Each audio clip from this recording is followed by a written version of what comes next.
From WNYC, this is NYC Now. I'm Janae Pierre. Happy 4th of July. Whatever you're doing to enjoy the holiday, I certainly hope staying cool is part of it. On today's episode, it's our bi-weekly arts and culture check-in. But before we get into that, here's what's happening in New York City. A longtime confidant and aide to former Mayor Eric Adams wants his day in court as soon as possible. Frank Carone said as much outside of court this week. Prosecutors accuse him of taking more than $100,000 in bribes. In exchange, they say he used his power to steer a multi-million-dollar contract to a hotel owner.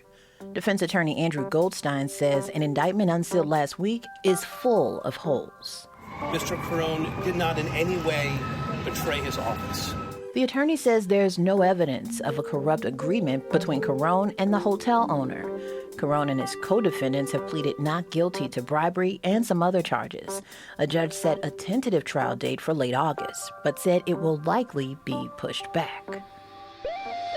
New Jersey Republican Congressmember Tom Kean Jr. returned to Congress on Tuesday after a previously unexplained 116-day absence, during which he missed more than 100 votes. But I believe that I owe an explanation to the people of New Jersey's 7th District, to my colleagues in this chamber, and to the American people for my absence.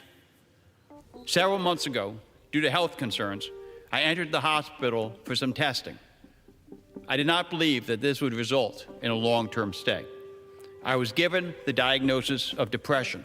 WNYC's New Jersey reporter Michael Warren says the timing of the congressmember's absence was unfortunate. It was the big mystery, right? Where has the congressman gone? And there was just a lot of attention on the district, and it was a pretty inopportune time for him to go missing. Kean represents New Jersey's 7th District. District 7 is by far the most competitive of New Jersey's 12 congressional districts. And not only is it the most competitive, it's also a swing district. Republicans hold about a 3% registration advantage over Democrats in the district. But the seat has been on Democrats' radar ever since President Donald Trump only carried it by 2% in 2024. The following year, Governor Mikey Sherrill flipped the district from red to blue, winning it by about 1%. Michael says a main point being made by people in the political sphere is that many of Kean's constituents work in jobs where an absence of that length wouldn't be tolerated, and that the Republican Party hasn't been particularly supportive of policies that enable access to mental health treatment. We got the statement from Rebecca Bennett, who is his Democratic challenger this fall, where she basically said, wishing him well and a full recovery, but immediately pivoted to his time in office, what she considered his failure to stand up to Trump policies that have harmed people in the 7th District, including cutbacks to health care. And that has been the sentiment from a lot of constituents that I've spoken to as well. Although Congressmember Kean is expected to face a hard re-election campaign this fall, Michael says his Republican colleagues are still confident. There's a lot of confidence being projected from local Republican candidates that the congressman will be able to pull off his re-election campaign, and that voters in the district will be sympathetic to his need to take time away for his personal health. So, they're showing support and confidence, but we'll have to see. That's WNYC's Michael Warren. Back in New York City, NYPD Commissioner Jessica Tisch says officers will be doing 12-hour shifts as they work to keep the city secure during America's 250th birthday celebrations and a dangerous heat wave. The commissioner also says the NYPD will be on top of a certain celebrity wedding, wink, wink, that may or may not be happening at the world's most famous arena. I would be remiss not to mention an event that we are tracking at Madison Square Garden on Friday night. The NYPD will, of course, have a detail in place. As for the heat wave, dangerous temperatures are expected to linger at least into Saturday night.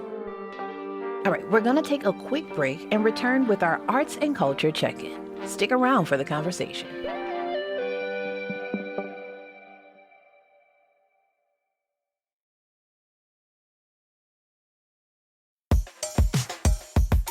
Welcome back to another edition of our bi-weekly Arts and Culture Check-In, a look at what's been coming across the arts and culture desk here at WNYC and our news site, Gothamist. And of course, joining me to walk through it all on this 4th of July weekend is our newsroom's arts and culture editor, Matthew Schnipper. What's up, Matt? Happy, what is it? Semi-quintessential, quintessential? Meh, I don't know. Happy Pride. It's still, that's still the vibe. Happy 250, America and Janae. Yeah. Yeah. Any plans for the 4th of July? I'm going to go to my in-laws in suburban Long Island and swim in a pool with a 3.5-year-old. Cute. I'm looking forward to it. What are you doing? I think I'm going to rest. Yeah? I have been on the go every single weekend, some weeknights, and I'm tired. Spicy. I am tired. And so I think I'm going to use this holiday weekend to rest. To chill. Yeah. Sounds good. But I do plan to go onto the roof of my apartment building and check out the fireworks. That's always a cool view. That'd be fun. So what's going on? What's popping on the arts and culture desk? So speaking of America's 250th birthday, New York City is at least over 100 years older than America as a whole. Yeah. You know, and there is so much that has come out of New York. And so we are doing a series of stories that we are kind of subtitling kind of cheekily, like You're Welcome, America, with stuff that New York invented, created, iterized, etc. Yeah. So we launched this with a story that basically was about pizza. How? New York didn't start pizza. No, New York did not start pizza, but we were kind of saying it did. The idea of the pizza slice, the dollar slice, the pizza on a white paper plate, the utility slice that kind of has defined what pizza is in America is very much a New York idea. So we talked to a pizza tour guide, a pizza historian, a pizza scholar, a gentleman named Scott Wiener. He leads pizza tours around New York, and people from out of New York come, and they're kind of like, all right, great, I'm going to have a slice with, it's going to have mushroom on it and this and it's that and pepperoni and sausage. And he says, when he does these tours, people are, I don't want to say not allowed. I don't think it's illegal, but he does not allow people to have toppings on the pizza. He's like, a New York slice is about eating a piece of regular pizza. Yeah. And he says when people sit down and they eat it, depending on where they go, they are just kind of like, oh, it's hitting. And that is the thing I think that people have tried to emulate. And his take was that, like, the world now is like eating American pizza and America is eating New York pizza. Yeah. And the world is coming to visit New York City with the idea of, hey, I need to find the best slice. Yes. He took us. We went down. Sonia Rao, who was a great new reporter on the culture desk, went down to DeFara in Midwood and ate some slices with him. So go down there and grab a slice if you can. Or go to the crappiest dollar slice place you can and enjoy that as well. What's your fave pizza spot? My fave pizza spot. I live close to a place called Impasto, which I love, and they have great slices, and they also have great gelato, which I recognize is not pizza, but they do have a soft-serve gelato machine. I feel like I've talked to you about that before, and it's... You love it. Impasto is excellent. And then there's a place that I went to recently called Andrea's on 2nd Ave, which I think opened about a year ago. Have you been there by any chance? I haven't. That's great. Okay. Yeah, that's a great slice shop, classic slice shop with the red benches. Loved it. I would definitely recommend that, and I've been thinking about how I can get there again soon. I'll have to go visit really soon. Yeah. But shout out to my favorite pizza spot, Tony's in Bushwick. Yeah. I'm not always in Bushwick, but listen, when I want a slice, I'm going to Tony's. What's special about Tony's? I think it's vibe, I think it's crust, and I think it's hot honey. Oh, the hot honey. Yeah. I want to shout out, I was talking to someone about this recently, Mike's Hot Honey, who was my first work friend. Oh. When I worked at Putumayo World Music, we used to work at a place where you would call Whole Foods up and be like, can we restock our Turkish Groove CD? And then I would have lunch with my friend Mike every day. And then he's like, I think I'm going to quit this job at the World Music CD company so I can start a honey business. Wow. So he's done well. And you know what's cool about that is he now actually employs our old boss, which is tight. That's a flex. Anyway, shout out to Mike Kurtz, a honey legend. All right, so pizza opened up this series. What else? Well, we have another story that I really like. So there's a writer, and his name is Alphonse Pierre. No relation. Oh, yeah, that's true. Alphonse is a critic, a writer at Pitchfork. He's been awarded an Ask Me Next award for journalists under 30. Nice. For my money, there is no one better writing about hip-hop right now. He has an extremely wide, vast array of knowledge of both the underground and the above ground. He's pretty discerning, but I also think he's very fair and very loving. He's also very funny. And, the story of how hip-hop came out of New York City has been told, Yeah. DJ Kool Herc at a party, at Sedgwick and Cedar in the Bronx in 1973. We didn't want to rehash this story. We didn't want to say, okay, here's the deal with hip-hop again. It was the 50th anniversary of hip-hop a couple years ago. Yeah. Everybody's talking about this. So, I thought, let's talk to Alphonse. He grew up between Canarsie and Staten Island.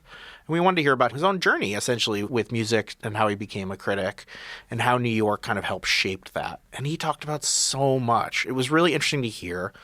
I set up this interview with him and I asked him, okay, well, what do you think about Jay-Z? There's the Jay-Z's, the Biggies of the world, Nas, and Cardi B. There are these huge people. And he said, yeah, New York is a lot about myth-making in general, and that carries over to rap. But the things that he talked about that really hit for him, he was like, when he was in school, Lil Mama's lip gloss, He was eating chicken noodle soup Jake doing talked the about dance. chicken noodle soup. And he's like, were these the biggest songs in the world? Were they the biggest New York rap hits ever? No. But he was like, they felt like they were his. This felt like it was from New York for New Yorkers. Mm-hmm. And he talked about A Boogie with a Hoodie, and he talked about Fabulous, and he talked about Max B, and he talked about being a teenager and loving Joel Santana. But he also talked about living in Staten Island when he was a kid and learning that Wu-Tang was so embedded in the fabric of everybody's lives.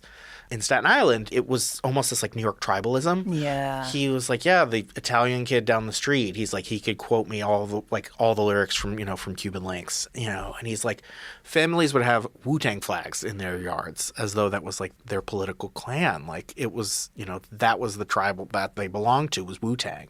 And it was across race. It was around neighborhood, essentially. Yeah. And for him, kind of hearing somebody who is a critic who can identify and talk about kind of trends at large, certainly has smart things to say about Jay-Z, about Nas, about Cardi, whoever, about the drill scene, about Pop Smoke, whatever, for him to say, look, the thing that actually really makes a difference to me is like chicken noodle soup because it feels like it was ours. It was just nice to hear actually almost, yeah, we know this was a big thing, but what did it mean to New York? Yeah. It was cool. And so that was a great conversation with him, and it really made me think a little bit more about the things that I've almost sort of kind of been like, oh, this is like kind of a funny – chicken noodle soup is a silly song, but he's like, this was a foundational text for me, Lil Mama is happy to hear it. Lil Mama, you're right. And like, to me, like that's a New York story, the place that you go to that means more to you than any, the restaurant that you go to that is yours, the bar that you go to that is yours, the bodega that is yours. I mean, even like the bookstore that is yours, the coffee shop that is yours. And I think it's interesting that extended into hip-hop and into culture, and then led him into becoming a critic. He said the reason he became a critic is he went to college for the first time. He left the city, and he was like, oh my God, everybody isn't spending all their time talking about rap. He's like, I miss this, so I want to write about it. Nice. Yeah. So it's like for him, that was the entire world. I'm definitely looking forward to checking out that story and all the others that's coming out of this series. All right. So one of the more unexpected stories from your desk takes us to a dance party where people can get a dental screening? I thought this was the coolest thing. Julia, who was on your show a couple of weeks ago, Julia came to me Hayward, with the yes. show. Yeah, Julia, she's the best. And she's like, hey, so there's this rave called Body Hack. And I'm like, okay, cool, rave. Yeah, what's the story? She's like, yeah, you can go get a dental screening at it. And I was like, I'm sorry, what? I was like, there's a lot of things you can do at a rave, but I don't think like get your teeth checked up on is the first thing I was thinking about.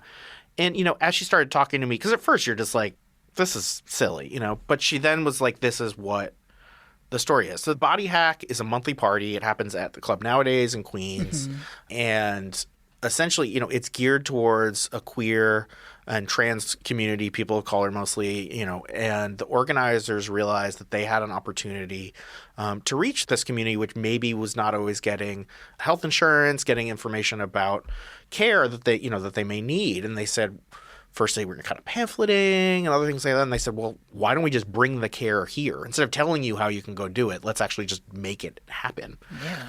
So Julia talked to this dentist who remained anonymous. The dentist, was not, I think theoretically not supposed to be practicing in the backyard. I don't know. Who knows? But this is a licensed dentist. We saw their dental license. For now. And doing, I'm not trying to narc. Oh gosh. But doing screenings. They're not doing dental work there. But no cleanings or anything. They're checking you out and they're saying, yeah, you're good. Yeah. Or actually you do need to go get this checked out and here is the scope of time you need to do that in, et cetera. Just like leading you towards that care, but better than kind of giving you a business card and saying, come into the office if you can. And, apparently the lines have been crazy. It's like, going to a super crowded restaurant and they'll give you they're like, we'll text you when we're available. And I think that's great. Wow. So this was a hit. I think it's a really cool story. It's the last one happened during Pride. They'll be doing another one later this month, later July. And people are going to continue there. What I'm interested in is following the story and seeing who else they can get in there. At the end of Julia's story, she said they were talking about giving out flu shots in the fall. And I was just like, this is a great idea because they're looking to find people where they already are. I don't know about you, but I will miss a doctor's appointment, but I won't miss the one fun thing I had planned for the month or whatever, I definitely won't miss any fun. Right. And it's a little bit of a spoonful of sugar or something like that. If you can make that happen, I think it's a really genius idea. I would love to show up there and it's okay, this club has a backyard, you're dancing in the front and the back, you're getting flu shots, you're getting, maybe you get some blood tests, you get a dental checkup, maybe you can get your hair done. It's just what did they make this a whole kind of one-stop shop? Yeah. I don't know. I thought it was great. I love that. Meet people where they are, and they're at raves. I think a lot of them are in New York City. Cool. So check out Body Hack if your teeth are kind of messed up. I mean, actually, if your teeth are messed up, please go to the dentist. Go to the dentist. Go to the dentist. Welcome to July, by the way. Mm-hmm. It's hot, man. Yes. How are you keeping cool? I'm sitting in this air-conditioned studio with you. When you're not at work. Well, can I tell you, people are so stoked about these tall ships that are coming into port. I don't know if you've been hearing about the ships. You're over the ships? I don't give a ship. You don't give a ship. Okay, I am not going to go to see the tall ships most likely, but I know it's nice and cool down by the water, so I encourage people to go do that if they want to. Okay. Another place that I do think is cool, though, is the Village Vanguard in the West Village. Yeah. And I am excited because Tyshawn Sori is going and playing drums there. He is an incredible drummer. He's also a composer. He won a Pulitzer Prize for composition, but he's really just a beast of a drummer. So he has a trio with Chris Davis that's going to be playing there a couple of shows later this month. So have you ever been to Village Vanguard? I have. You have, know. So I'm going to descend the steps into the cool dungeon of the night and see some jazz. I really love him, so I'm excited to see him play. That's the show that I think I'm personally most excited to go see. Okay. I did say last time I was here that I was going to go see Butt Techno. Do you remember this? Yes. Did you go? I went to Butt Techno. I had never, because I'm 1,000 years old, I had never been to Mansions in Ridgewood. I got on Ridgewood East Williamsburg border. Neither me. Right by the gigantic Western Beef. I thought this club was great. Carpeted dance floor. Whoa. It was great. But can I tell you? Were people dancing with their shoes off? No, they have shoes on. Nice little backyard. It was great. I had a great time. Look at you, just collecting cool points everywhere you go. Anyway, the other thing I'm excited to do is to go to Film Forum, which is actually right around the corner from our office, on July 10th. They are showing a premiere of the director Ross McElwee's new film remake. And it's about his son who died as a young adult, and he's going to be there talking about the movie. He's just one of my favorite filmmakers. He's really famous for a film that he made. He went down south to do a movie about Sherman's March, which was a part of the Civil War. It's an amazing movie about the South and about kind of being an artist and about love. It's just fantastic. Film Forum is showing that as well when they show Remake. And it's a sad movie. His son died. He had done another film about and with his son, and so he's kind of talking through that. I haven't seen the film yet. I'm really looking forward to seeing this. I have read that it is extremely powerful.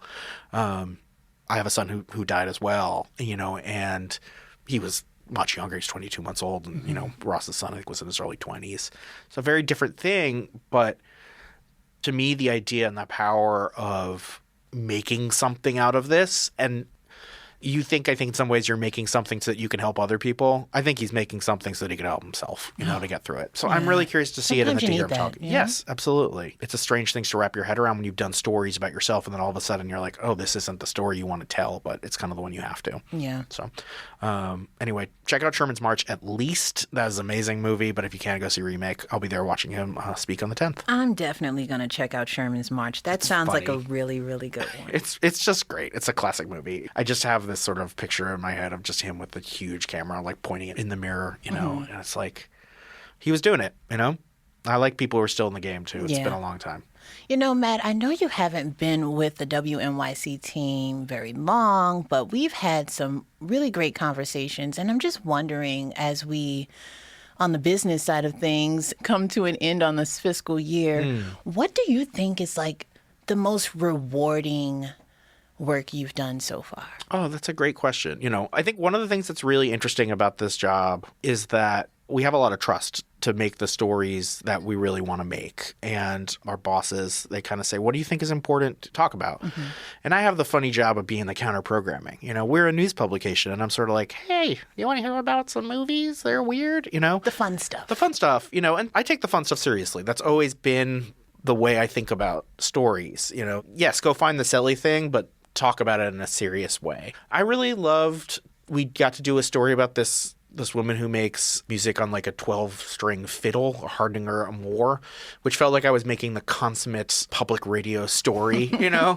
It's like, oh, this is a Norwegian fiddle played by this person, and it's like, I was like, this is great. I was like, I loved doing that. My colleague, Hannah, she loves to do stories about boats, and she did this story about a college in Long Island where they have a boat race, and you make the boats out of cardboard. You can only use cardboard and tape. And they went, and everybody goes in this pond, and everybody sinks. Of course. And this year the theme was video games, so they were all like dressed up like Mario, And we have these amazing photos of these people just eating it in the pond, desperately flailing around, trying not to drown. And this is just a fun story, you know? I think to be able to show people, like these were kids who were just sort of like blowing off steam during finals, just to show people that culture encompasses a lot, you know? And to be able to bring a touch of it, I think is really nice. Early on when I was here, I did a story about a guy walked into a record store and he saw a record he had released about 20 years, 30 years, gosh, I don't even know, earlier. And he was like, why is this selling for $200? He had no idea it was a valuable record. And he's like, oh, I have like 200 of these sitting in storage in Maine where he was living. So he connected with the record store and talked to the people who would put that, who the musicians who it is. And he brought the original copies down. And so instead of this being a $200 record, $150 record, they were just selling brand new copies of it, for $30 a pop. Nice. It was nice just to tell that story. So that's what I like, is something that's just like a little bit of forgotten history, to be able to bring it to the people. I think that's what I like to do, is say, hey, this thing over there, it's cool too. And I know it's a losing game from the start. We can't tell all of them. But if I can try to get some of them out there, I feel like I'm doing my job well. Well, to check out some of our arts and culture stories, you can visit our news site, Gothamist.com. That's WNYC's Arts and Culture editor, Matthew Schnipper. Thanks once again for joining me. Thanks, Janae. Happy July 4th. Thank you for listening to NYC Now. I'm Janae Pierre. Enjoy your holiday weekend. See you next time.